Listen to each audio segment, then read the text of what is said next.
ফিলিস্তিনের গাজায় ইসরায়েলের চালানো নৃশংস বোমা হামলা নাড়া দিয়েছে পুরো বিশ্বকে। শোকে স্তব্ধ হয়ে গেছে পুরো পৃথিবী। নানা শ্রেণী পেশার মানুষ নিজ নিজ জায়গা থেকে এই বর্বরতার প্রতিবাদ জানিয়েছেন। সেই তালিকায় এবার নাম যুক্ত করলেন বাংলাদেশি ক্রিকেটাররা। সামাজিক যোগাযোগের মাধ্যম ফেসবুকে পোস্ট দিয়ে ফিলিস্তিনের পাশে থাকার বার্তা দিয়েছেন তাসকিন, মুশফিক ও মাহমুদুল্লাহ। গাজার নির্যাতিত মুসলমানদের প্রতি তাদের এই মহানুভবতা অনুপ্রাণিত করেছে তাদের সমর্থকদের। গাজায় ইসরায়েলি বর্বরতার বিরোধিতা করে কড়াভাবে প্রতিবাদের কথা ব্যক্ত করেছেন অভিজ্ঞ অলরাউন্ডার মাহমুদুল্লাহ রিয়াদ।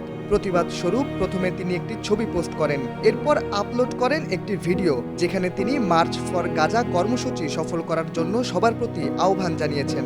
আসুন আমরা সবাই মিলে সর্বস্তরের মানুষ এই বিক্ষোভ মিছিলে অংশগ্রহণ করি এবং ফিলিস্তিনবাসীর প্রতি আমাদের পূর্ণ সমর্থন পুরো বিশ্বকে জানিয়ে দিই।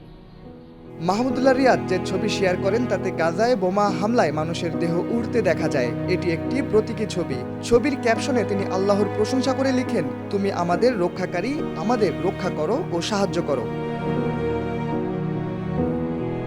গাজাবাসীর জন্য দোয়া করেছেন বাংলাদেশের উইকেট রক্ষক ব্যাটসম্যান মুশফিকুর রহিম। প্যালেস্টাইনের একটি কর্দমাক্ত পতাকার ছবি ফেসবুকে শেয়ার করে গাজাবাসীর জন্য দোয়া করেন মিস্টার ডিফেন্ডেবল। তিনি লিখেছেন, পৃথিবীর সব জায়গায় যারা মাজলুম, তুমি তাদের সাহায্য করো হে আল্লাহ, তাদের প্রতি তুমি রক্ষাকারী হও। গাজাবাসীর পক্ষে অবস্থান নিয়েছেন বাংলাদেশের দ্রুততম ফাস্ট বোলার তাসকিন আহমেদও। ফ্রি প্যালেস্টাইন লিখে তিনি একটি পতাকার ছবি সামাজিক যোগাযোগের মাধ্যমে শেয়ার করেছেন।